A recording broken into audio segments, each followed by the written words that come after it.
Fellas, say goodbye to Chuck Sherman the boy. I am now a man. I highly recommend you join the club. We are doing the wild thing all night. Acid house music. Hey, what's up, everybody? This is Sherm. Sherman, I cook all this food. Is that all you gonna eat? General Sherman realized and understood the importance of house music. So, do you know anything about techno? No. Listen. Get it on. The Bulls are playing the Lakers? Really? I think so. Still preseason, right? Yeah. You a Bulls fan? Man, you know what? I'm getting back to it. Getting back to it? It's just, man, I picked up Golden State so long ago. And, it's like, man, it got so cliche now. And I hate being like everybody else. I will always root for Golden State, but, like, I just really hate being like everybody else. Sure. Are you from Chicago? I am from born and raised west side of Chicago. Yeah?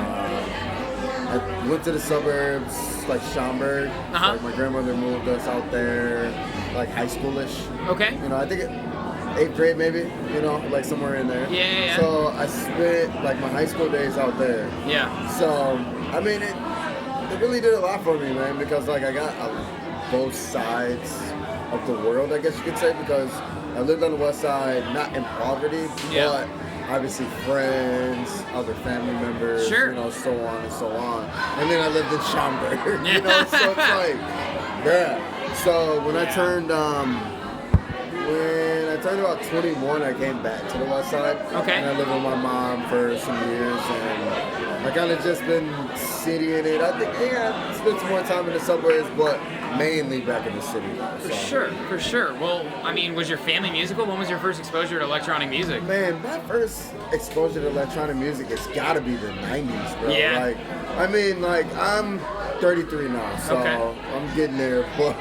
No, you're good. I'm still good. Come on, babe. You still got a hop in your step. But, man, like the Armin and the Van Dykes and the Castles in the Skies. Oakenfold, baby. You know what I mean? Yeah. Like, those were just like, everybody looked at you different, you know? Like, oh, you're going to a rave, you know, type of... I still kind of came up in that, but that was still really main hip-hop, you know? And then I went to Spring Awakening in 2014, and it just flipped me. Yeah? It flipped me, bro. 2014, Absolutely. remind me, who were the headliners that year? Was that still in Soldier Field? Aoki headlined that year, Cascade. Yeah, that was in Soldier Field. Yeah, that one was Soldier Field. And then 15 was Soldier Field, and that was the last year. Right. So I went to Vegas one year. 14 actually. Yeah. And I seen Diplo, and 14 was a big year for you. 14 was a big year for me, actually. And Diplo, I seen Diplo at XS, and it just, bro, it flipped me. Like, I was just like, because I've always had like a knack for music, you know, like, then you start putting things together, and then you're like, oh man, you know, the DJ thing, Yeah. do it, or whatever, but, you know, so now I'm here. So. When did you start DJing then? I started DJing 4 years ago. Okay. So, who got you into it? What led you to that? EDM Chicago, won't say got me into it, but they did a lot of good things, man. Like, I met really some lifelong friends on there, and I met a guy named Rodrigo, and he is basically my mentor, and he is a fucking beast. Dude. Yeah. He's like, he's Filipino, like, just tech guy, like, just real family man. He just had a kid, congrats. Sure. He's dope, man, and he's just like, he taught me a lot of everything I know, like, the basics. Like, you can teach somebody how to look at something, but like to teach somebody how to hear something is just way different. Yeah. And I just really appreciate that, because my counting is how I play. You know, I don't play by lit. Like, if you put a blindfold on me, if I got my headphones, I can still do what I do. Right. You know, so you know, and I owe that to him, because he taught me the back way. He taught me how people really learn through turntables. You brought up an interesting point there, and something actually I don't think I've talked about before. What do you think is the biggest difference between visual learning and auditory learning? You're used to seeing something than hearing it. And when you think something, okay, so you have a 16, right? Yeah. But that 16 might have trailed off So like if you're looking at it like by waveform, it might have literally dropped off, but that's not where your cue is. Amen. So now you just cued in there looking at something, but now your shit's That's all the off. problem with the sync sometimes, right? That's what's with the sync. You can't do that. Did you learn on turntables? Did you learn I didn't learn on turntables, but I learned on CDJs. So, but I learned on CDJs with the mapping program off Tractor. Okay. So I still play through familiar, Tractor, but I play on CDJ. Gotcha. So still plugging into something is still like just plug and play is still something I learned down the road. Yeah, absolutely. So, Tractor, that's what I love. Yeah, I love Tractor. Me too, man. That was my beginning point too, and I kind of had a similar thing. I started actually Serato, and that was just because like everyone is using Serato, Right. and now Tractor has definitely gotten a lot bigger, and I do CDJs as well. But I agree with you, man. It's like such a different thing because so many people start DJing with those programs and like they can't do it without it, but it's so important to know you can't always trust the technology. You cannot. gotta trust your ears, right? That's to. something you hear that not everybody fully appreciates. Yeah. So, and then what's crazy that you say that because he's got 2000s. Yeah. So he's got like the basic of the basics, you Right. know? And one day I was like, man, I need to touch those. You know, I got a show coming up or whatever. Yeah. And for me to go back and to get on those, like, because I feel like 2000s is obviously not turntables, but man, like when you want to really compare like to digital equipment to turntables, I think you're really getting kind of close. Yeah. Where Nexus just really kind of gets away from that because you got more cues, you got more waves that Yeah. really match up. So where 2000s there was none of that. Yeah. Like, it was, listen, if you're not paying attention, it's slow for you. That's So- true, man. I know, and a lot of places in Chicago don't have the most updated equipment, and I'm very thankful that I learned auditorially. You have to learn auditorially because what probably the place got 900. You know, it's like you're Pretty much. screwed.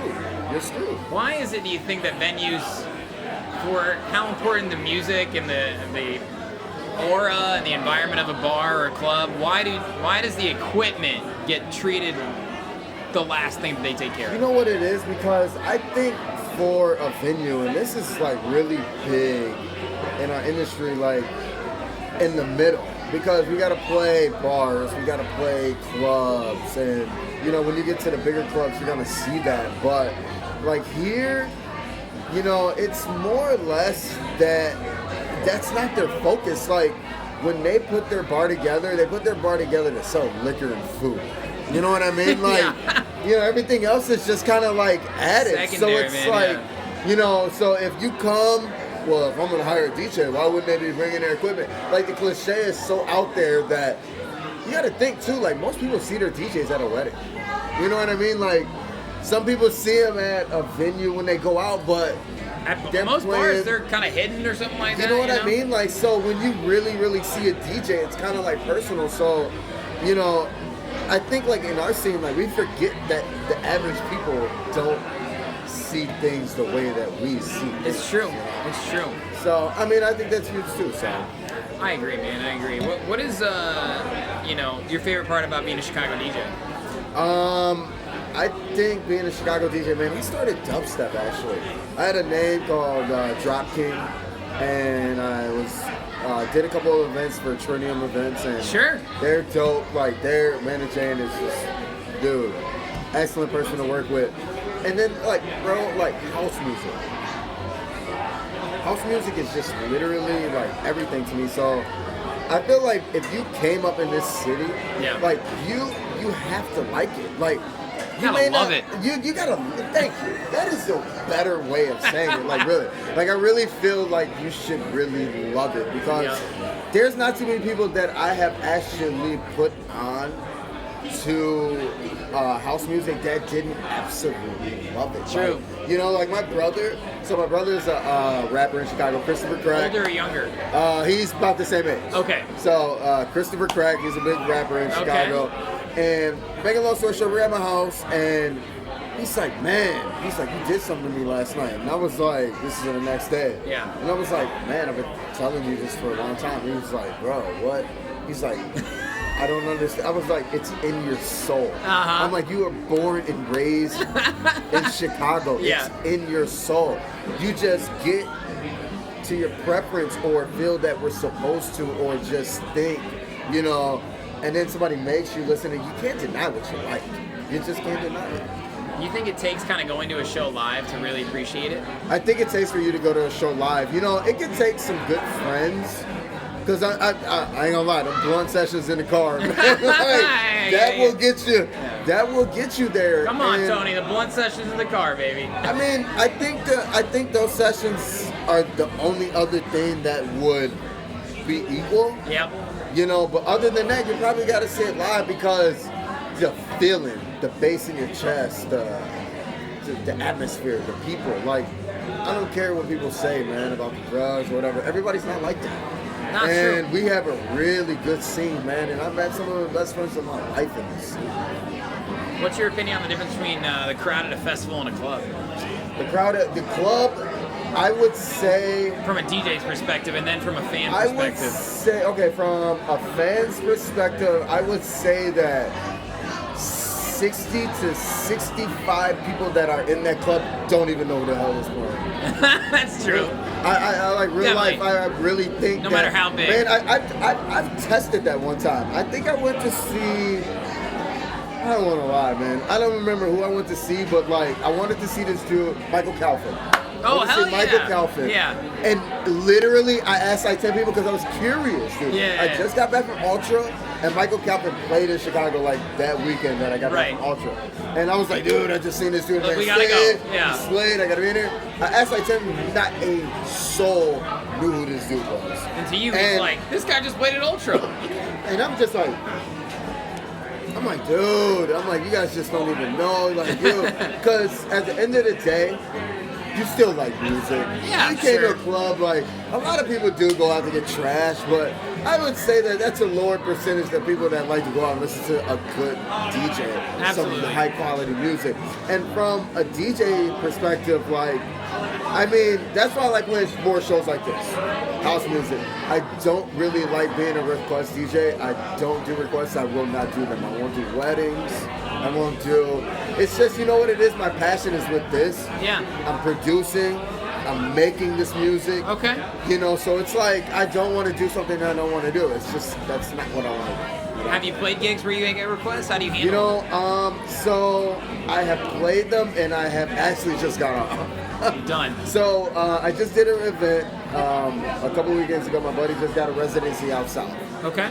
It's Saturday. I don't want to, I'm a really humble person. I'm not turning down, I'm not saying that I won't turn something down, but, and it's my buddy too. So Right. that really kind of trumped everything. So Yeah. make a long story short, they weren't ready for that. They weren't ready for that. I need reggaeton. I need this. I'm just gonna bounce. You're like, but no. you guys, no hard feelings. You guys are ready. You're just too ahead of the curve. You guys still got this on. And you guys, new owners, you got to change the name or something, like, you know. So you're running into situations like that, and honestly, I'm just gonna get off. Like, I don't even have it on a flash drive. So You don't even have the capability. I'm not saying that I'm one-dimensional, but like that's what I want to play. You know what I'm Yeah, saying? of course. So, You seem to me like somebody wears their heart on their sleeve, man. exactly. Who are some musical inspirations and artists that you look up to?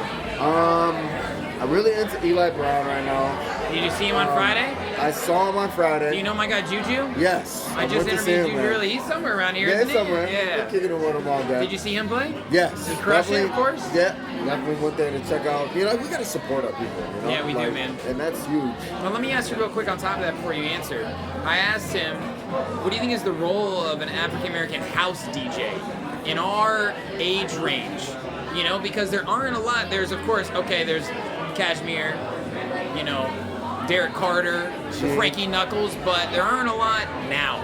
Yeah. What role do you think Don't you forget play? about Gene. And Gene, Can't of course, forget Gene. of course, Gene Don't too. forget about Gene. Gene and Cashmere, Gene you know. is my everything. Oh, we So- love Gene, man. So, you know, I think that we're portrayed to like a certain kind of music, and I hate Sure. it. ever since I, like, to be honest with you, I told you that, like, I went to Spring Awakening and it flipped me. Bro, I could honestly say I probably haven't listened to rap music since.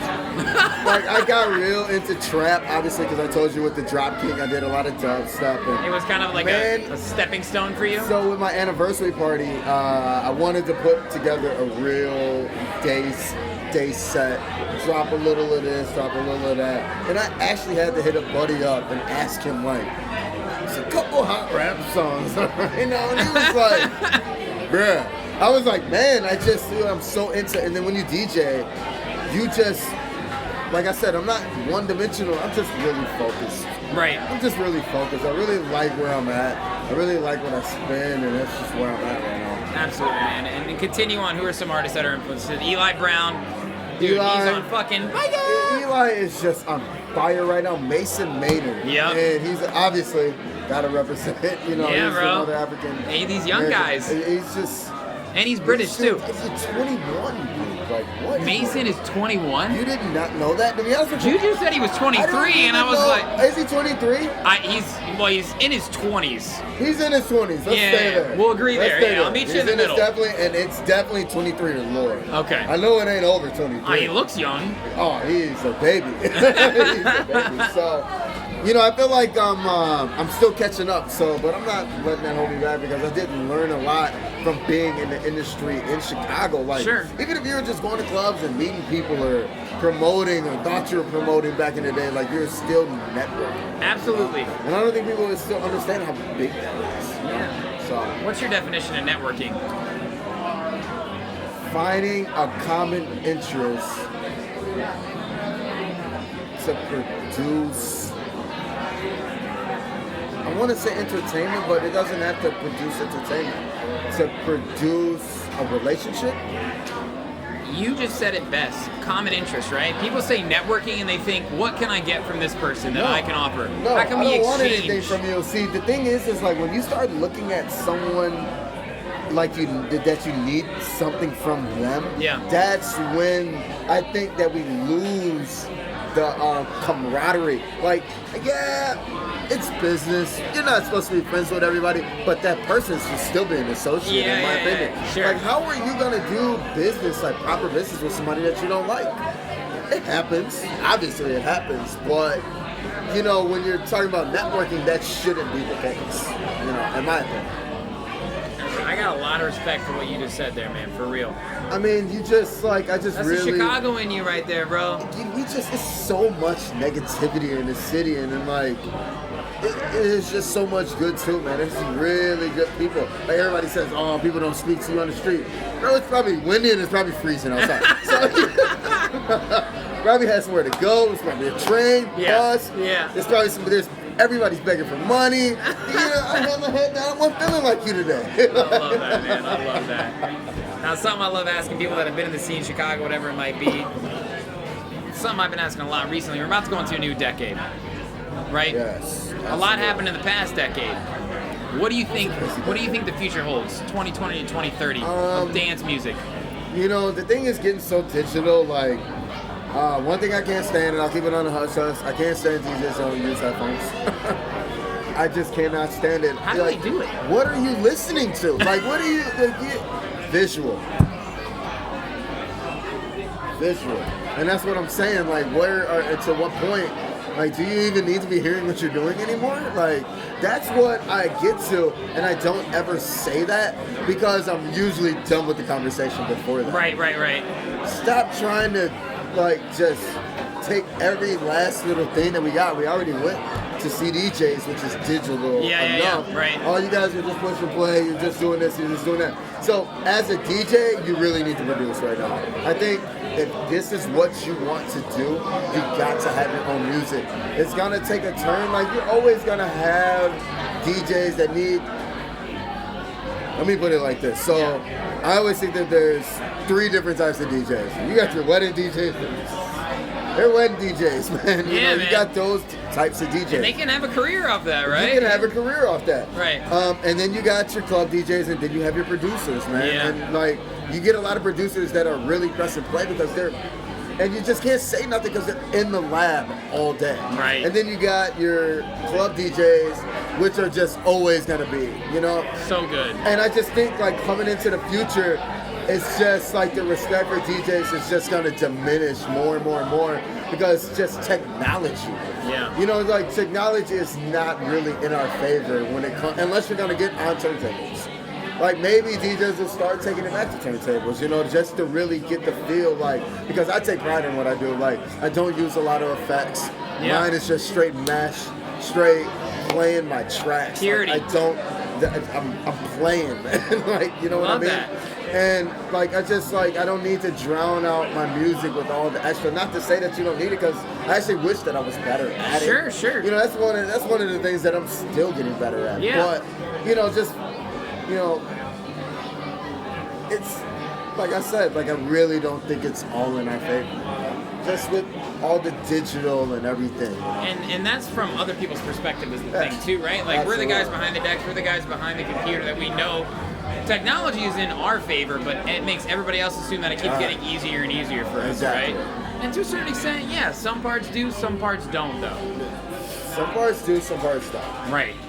So what's next for you then, my man? So I'm dropping an EP. Okay. Early next year. All right. So hopefully January. I'm just still learning, man. You know, one thing I got a producer that's been doing this for 12 years. Is one of my best friends, Alex Burt, as known as Zayla Trub. He's a beast. Yeah. I just released a track by him, Drifting, a bomb ass track. Yeah. So with everything, like it's like kind of one of those things, like you're my best friend, and like he went and got his family thing taken care of. Sure. So now he comes back and the passion is like it's never been before.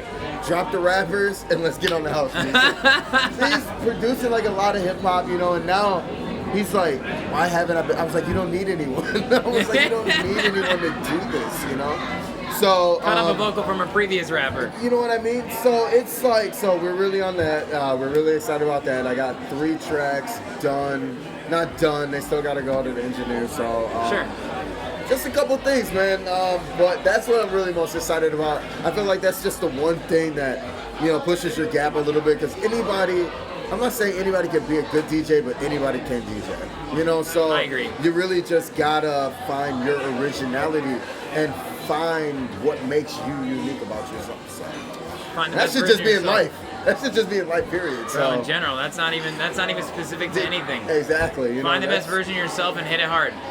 Period in the story, man. Dude, I got a lot of respect for you. It was great conversation It's, here. I really appreciate it. Absolutely, man. Thank you. Good time.